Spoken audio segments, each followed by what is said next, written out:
let's,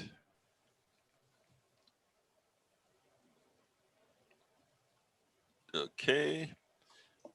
Well, guess what? I think, folks, we are live on YouTube as well, coming in Zoom. All right.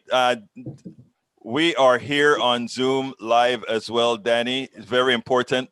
Okay, let's get busy. All right.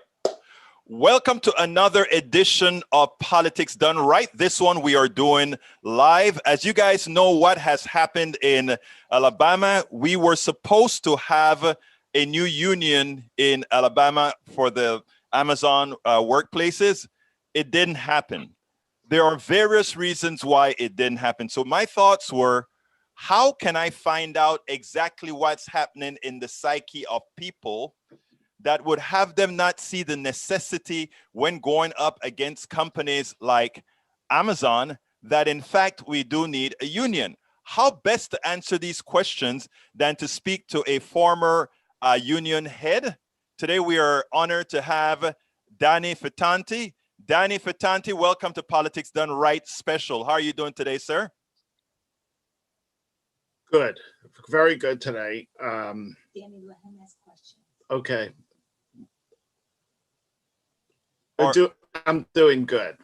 All right, you're doing good. That's good enough. Let me ask you something, Danny. Tell our audience a little bit about you before we get into the subject. Well, I was a labor organizer for 34 years. I started organizing in Tupelo, Mississippi. I was in a training program by the Industrial Union Department, and where we got multiple trainings by experienced organizers, and the Industrial Union Department invested in developing 3 years of organizers that worked on the field with campaigns, and we tried to do everything the right way in organizing.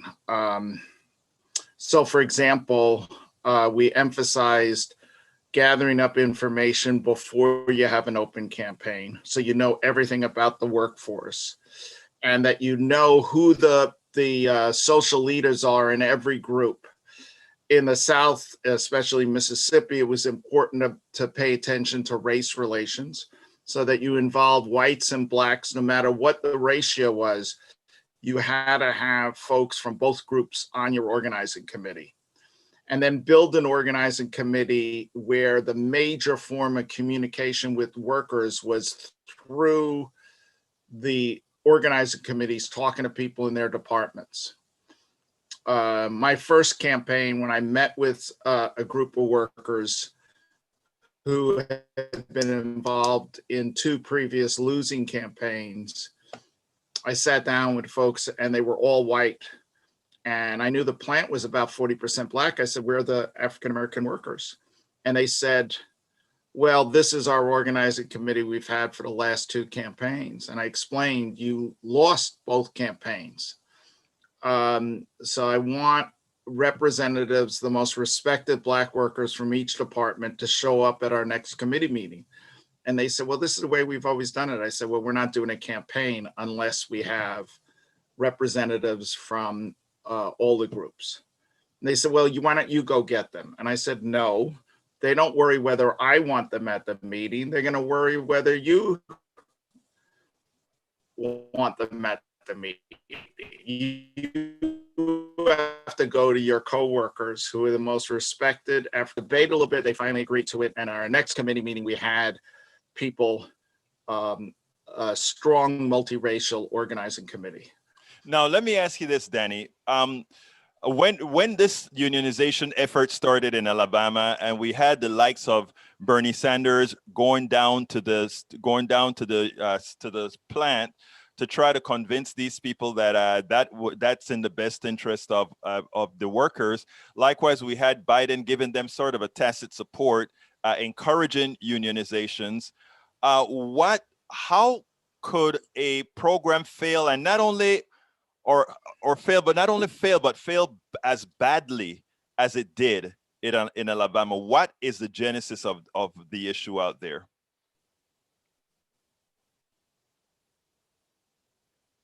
Well, having those speakers, and I have a very high the campaign.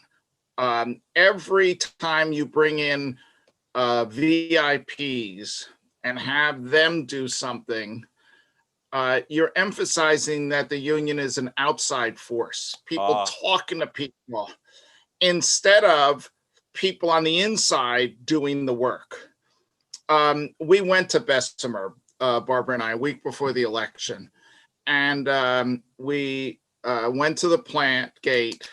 And when you drove up to the plant gate, there was tons of yards, set off an alarm bell. If you're doing yard signs on a highway to telling people to vote union, there's something wrong with the communication. The communication should be between respected workers on the inside and their co-workers. And if you have to put yard signs outside, there's something missing in the campaign, and we weren't sure of it. So we talked to the one person who was at the plant gate with a sign saying vote union. The person wasn't a worker, didn't know what the issues were. And it was sort of like signs are going to make people. The emphasis of that campaign was they had another great person, Reverend Barber, do a are you talking about Reverend Barber from the Poor Man's Campaign? Poor People's Rally Campaign? Did a rally. And these are, him and Bernie are wonderful people. But the fact that the PR department of the union seemed to be making the decisions instead of field organizers was an indication that there was something off in this campaign. What I found out was that there was, when the union filed the petition, they thought there was 1,500 workers in the plant instead of 5,000, over 5,000. Now, if you file a campaign and you don't even know what the workforce is, there's a serious problem. And the fact that the media about this, you don't want to do that in a campaign. You really have to do the work. And what the problem is many of our unions are not investing in long-term field organizing and campaigns. With that kind of plant, they should have been doing work for 2 or 3 years, developing their contacts, so that the most respected workers on the inside decided to go with the union. The most respected, I mean, one of the other things that's confusing is people think that because there's not a union, that workplaces are not organized, and that's just false. Workplaces have tons of social organization, everything from prayer groups at lunch to bowling teams to young guys who like to go out and get drunk and I'm trying to say it in the right way, but I know what there's you a mean. whole range of social groups there. There's a whole group of social groups there.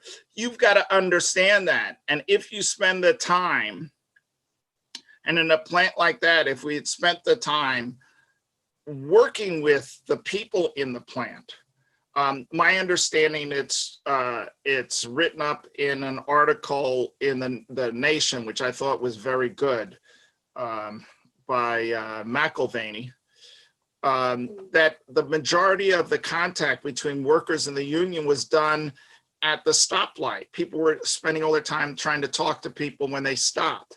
If we're doing that kind of work, I'm not saying you never do leaflets and do stuff at the plant gate, but they did zero home visiting. And one of the things I was trained in, if you don't do home visiting, you lost the campaign.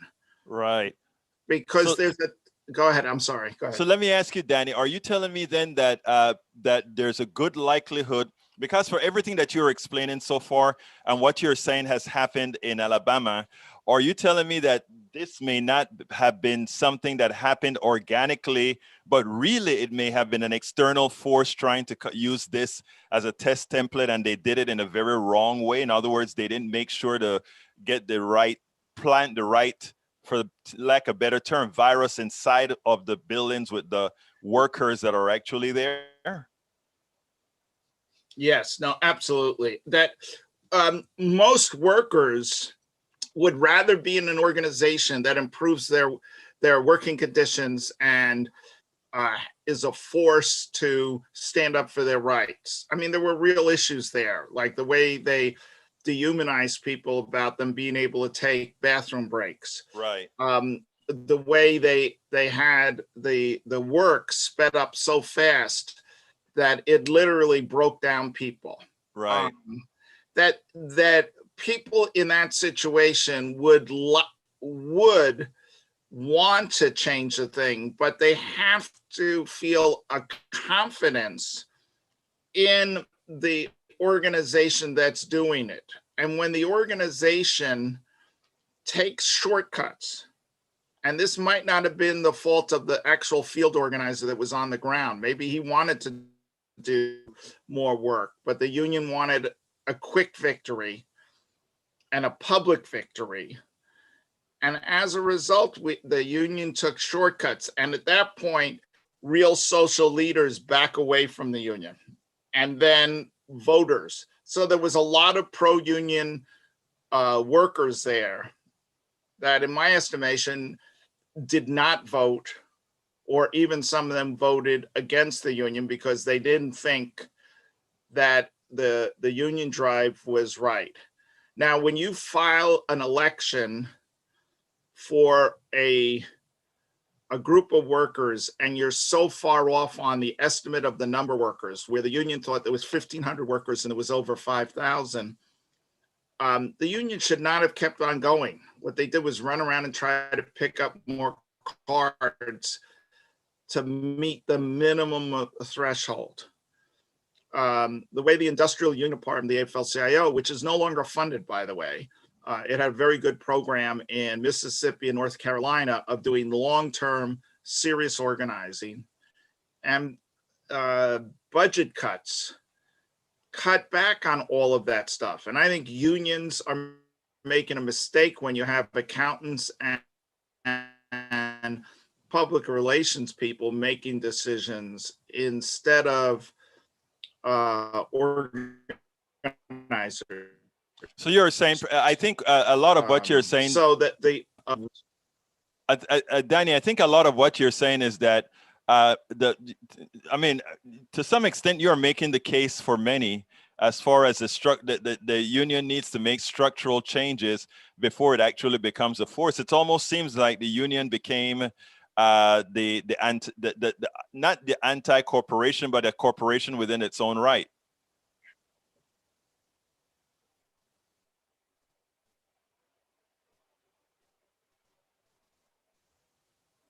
Well, the last thing that you should cut when there's hard times in budgets, and a bunch of the union family communication workers, the technology, when you move from when you move to fiber cable from copper cable, needed drastically a smaller number of workers, technicians. And that when you close down, a whole lot less workers. And when you close down a lot of manufacturing, that has an impact on the budget. The problem is when you're sitting down, the organizing departments, and then expect to somehow find a way to organize by having somebody who's very good at PR of rounding up progressives, who I think were wonderful in volunteering to do that. But you're making a serious budgetary and a serious political mistake within the organizations. And the workers should not be put through a campaign unless we're doing everything we can the right way. It doesn't mean that you're not going to lose campaigns. The other thing that's going on in the press is just talking about how terrible the company was. I mean, we should be clear on this. The companies are not pro-union. If they are, they wouldn't force an election. They would do voluntary recognition, which a number of companies are finally doing with the labor movement. Not a lot, but a decent number. The anti-union activity is going to go on. There is a standard playbook, which they did there, which is not nice, which tries to squeeze people, that the organizing has changed over the last 50 years. Years ago, they used to use thugs to beat organizers and to intimidate workers. Nowadays, they have psychologists and management experts in knowing how to pit workers against each other. They do a grid on workers and rate them 1, 2, and 3. As far as the workers who are so pro-union, just leave alone. The workers that are going to go with the company no matter what, and the workers that they have to concentrate on. We did a campaign in the early days of mobile systems in St. Louis, and we had a ratings of people by 1, 2, 3, and somehow we got a hold of the ratings that the companies had, that they either dropped it in the parking lot or somebody was related to somebody. I don't even know how we got it, but the ratings were almost identical. What the company had rated and what we had rated was almost identical. That's what you start with once you have a public campaign. So the trick is, don't go public. Spend the time organizing before there is a campaign. The campaign should only be there to validate your strength.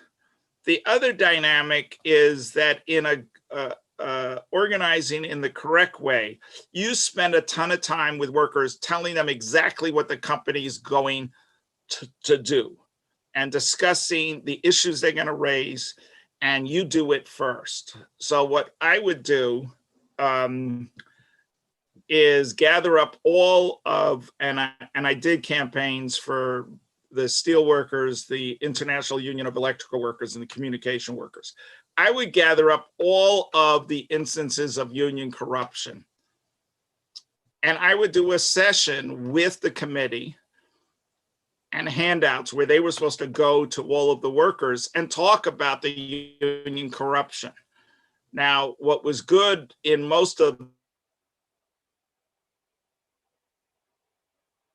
the unions was the union corruption was identified. And so we would go through that. When the company tried to attack you on the union corruption, it went nowhere. We had already discussed it. On union dues, the company spent a whole lot of time on talking on union dues. That should not be a surprise to the union. And what I would do is take what I was trained in. So it wasn't just me, but it was training by experienced organizers. We do a whole session on the dues. We would print out the salaries of union officials and have a discussion of the money, where it went, and how it was used. If you do that in your organizing committee members and your most respected workers, where they have something to talk about. In this campaign, the company raised the question of union dues, and the union organized an internet battle between people all over the country sending in messages to Amazon, arguing over the dues question. And in fact, finally, the union said to them, in a right to work state, you don't have to pay union dues, which is like crazy. You're organizing to get workers to have real power. And you don't tell people money is a form of power. organization is a form of power, and numbers is a form of power. You don't tell people, oh no, you don't have to give any money, just vote for the union, and some other officials will fight for you. We're not interested in other people fighting for us. When you do organizing, you're interested in workers themselves doing something. That is amazing. And that let me just say, I think that is important for people to understand, because again, that is a cop out. What I'm hearing from you, sadly, Danny, is the unions have adapted the same culture almost as the corporate elite in some of what you're saying, not placing its money into organizers, but placing its money into PR. Unfortunately, what's being sold by corporations in general, PR can make wanted, while PR for workers has almost an inverse property. Well, that is a conclusion that you could come to by listening to me. I don't want to be that negative. There is literally many unions and many people in unions trying to do the right thing, but are facing real challenges with a lack of funding. I want to interrupt you for one reason, because I think Okay. what you just said is very important. I think what you just said is very important. My intent was not to mask all unions with the statements that you're making. Okay. But right. And you're correct, and I thank you for calling that out, because I am a strong union supporter. But we have to call out. I know you are. Right. We have to call out when the unions fail, just like you mentioned in your past narrative.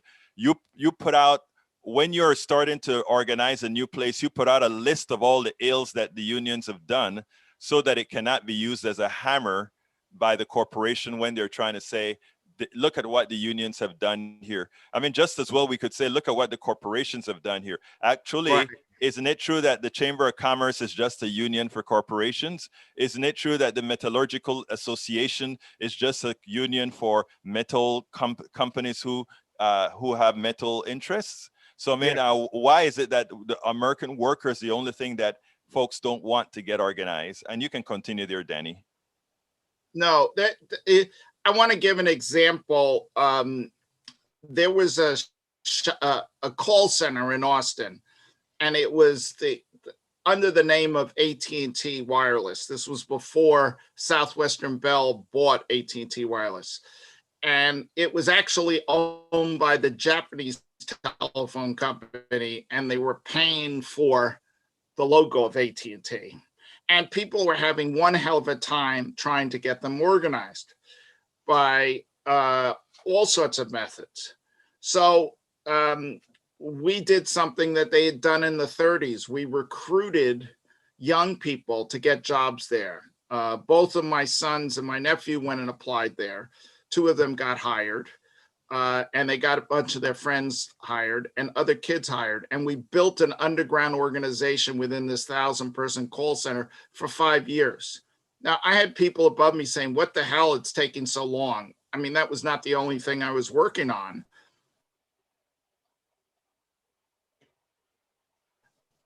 But there was enough support for organizing that said, leave him alone, let him do the thing. And we built a whole organization in that workforce over 5 years, and that we're strong enough to come open. And then Southwestern Bell bought AT&T, and we were allowed to use CardCheck, and we were the biggest large call center organized in the country in a very short period of time. The other one was in Jackson, Mississippi, where people have been doing some serious organizing. But now, Danny, and I could name other examples. I'm sorry. Oh, no, you can name other examples. Well, no, there's other examples of where people have done meticulous long-term campaigns. But in this campaign, we were talking about a big victory way before the election. And it was it made me extremely uncomfortable. I hope that we had a big victory, but none of the signs were that people did it. When I worked for the Industrial Union Department of the AFL-CIO, they sent a person undercover to go through a training by Modern Methods Management, which was the biggest union busting firm. And they got their manual and they went through the whole training. And then they came back and did a training for the field organizers. So we were trained in how to break a union. And that kind of training and investment in field organizers, just, I think it's being done very little at this point. And if we're going to turn around the labor movement, there has to be a serious investment in training of the fundamentals. The internet is not going to organize workers. Right. And I'm a little bit of a caveman when it comes to the internet, and so sometimes I don't have the credibility to argue against it. But the idea that you can send out messages on the internet and expect you're going to win things, it goes against the fundamentals of unions. Is workers collectively are faced with collective problems. They try to do collective efforts to win collective solutions.